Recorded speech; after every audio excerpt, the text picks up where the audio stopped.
मैं उनको छोड़ के जाता नहीं। जिनके हृदय में मैं रहता हूं, मैं उन्हें छोड़ के कभी जाता नहीं। उनके हृदय में मैं हमेशा रमण करता रहता हूं। उन सारे गोपिकाओं को भगवान ने कहा जाओ अपने घर लौट के जाओ, लेकिन सभी कहते हैं कि नहीं प्रभु, हम आपको पाने के लिए आए हैं, हम लौटने के लिए नहीं आए।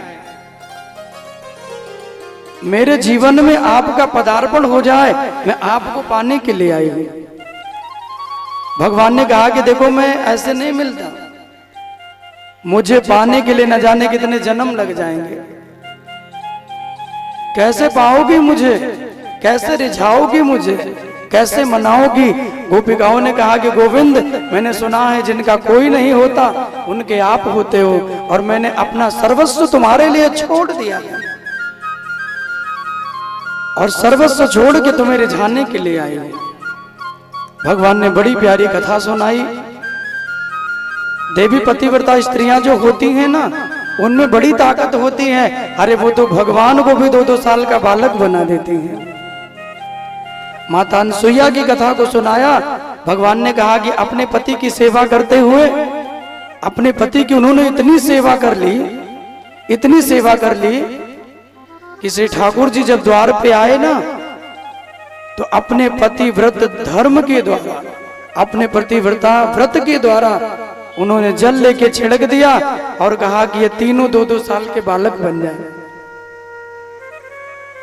और जैसे ही जल को छिड़का, तो ये तीनों ब्रह्मा विष्णु महेश 2-2 वर्ष के बालक बन गए। और मैया ने झट इनको गोद में ले लिया। तो कहा भगवान ने गोपिकाओं, जाओ अपने घर लौट जाओ, अपने पतियों की सेवा करो, अपने पतिव्रत धर्म को निभाओ, अपने घर जाओ। गोपिकाओं ने कहा कि नहीं प्रभु, एक कथा सुनाई। एक ब्राह्मण, उनकी पत्नी थे, अपने घर में यज्ञ किया। यज्ञ करने के बाद जब वो थक गए तो पत्नी के बगल में लेट के सो गए। देवी बैठ के उनको पंखा झलने लगी और सोते हुए कहा था कि देवी ध्यान रखना, जब तक मेरी नींद टूट ना जाए तब तक मुझे जगाना मत। देवी जो है ना, वो बड़ी पतिव्रत धर्म का पालन करने वाली है। अपने पति की नींद भंग ना हो, बगल में बैठ गई, पंखा झलने लगी, चरण दबाने लगी और पति देव सो गए। और जैसे ही इनको निद्रा आई, इनका बेटा जगा और कमरों से आंगन की ओर जाने लगा।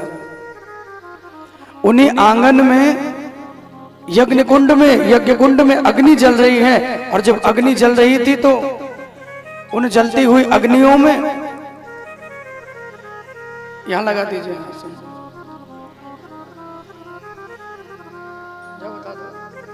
जलती हुई उस अग्नि में जब उनका बच्चा कूद गया, और उनका बच्चा जब उस अग्नि में कूदता है तो मां को बड़ी चिंता हो गई।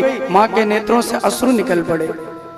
और जब मां के नेत्रों से अश्रु निकले और मां रो पड़ी और कहा कि गोविंद, क्या मेरा पुत्र चला जाएगा? मैंने सुना है कि जो व्रत करते हैं, जो धर्म करते हैं, उनका संग आप कभी छोड़ते नहीं कन्हैया। आज कैसा भाव हो गया, जो मेरा पुत्र क्या आपके शरणागति में जीवित नहीं रहेगा? और कहते हैं रोती हुई मां के दिल धड़कने लगा, नेत्रों से आंसुओं की धारा निकल पड़ी। और इसी क्रम में पूज्य गुरुदेव भगवान का आगमन हो रहा है। एक बार जोरदार तालियां मैं चाहूंगा सभी भक्तों से। अयोध्या दशरथ गद्दी के महंत श्री परम पूज्य ब्रजमोहन दास जी महाराज का आगमन हो रहा है। एक बार जोरदार तालियां मैं चाहूंगा। राम कुमार दास जी का भी आगमन हो रहा है। आपको बहुत बहुत अभिनंदन, बहुत बहुत साधुवाद। महाराज श्री का बड़ा प्रेम और बड़ा स्नेह रहता है। और अयोध्या के पूज्य संतों में श्री महाराज जी का नाम है। लोग बड़ा आदर, बड़ा सम्मान देते हैं। आपने बड़ी कृपा की, जो समय निकाल के आप पधारे और मेरे इस कथा पे आपने महिमा को और भी बढ़ा दिया। कथा की महिमा का आनंद आ गया। तो गुरुदेव महाराज के लिए जोरदार तालियां हो जाए। बहुत ही सुंदर भाव, कृपा, क्योंकि पुण्य पुंज बिन मिल ही न संता। जब तक पुण्य नहीं जगती है, संतों का दर्शन नहीं होता है। श्री महाराज जी का दर्शन हम सबका सौभाग्य है। हम सब धन्य हो गए, संत दरस जिम पातक तरई। बहुत सुंदर भाव, जोरदार ताली हो जाए जी। बहुत ही सुंदर भाव श्री महाराज जी का। कहते हैं कि संतों के आशीर्वाद से, कृपा से धरती टिकी हुई है। श्री महाराज जी हम लोग पे कृपा किए हैं। कृपा किए न प्रभु धारिये पाऊ। यहाँ आपका पैर आया है, यहाँ आपकी कृपा आई है, हम सब धन्य हो गए हैं। एक बार ताली बजा दीजिए सभी लोग। बोलो सियावर रामचंद्र की जय हो जी। हम चाहेंगे मुख्य जजमान भी हमारे आ जाएं। श्री महाराज जी का स्वागत सम्मान जो सदैव। और मैं जोरदार तालियां चाहूंगा पूज्य महान जी के लिए। आदरणीय परम सम्मानित बृजमोहन दास जी महाराज, आपका बड़ा स्नेह और बड़ा प्रेम बना है।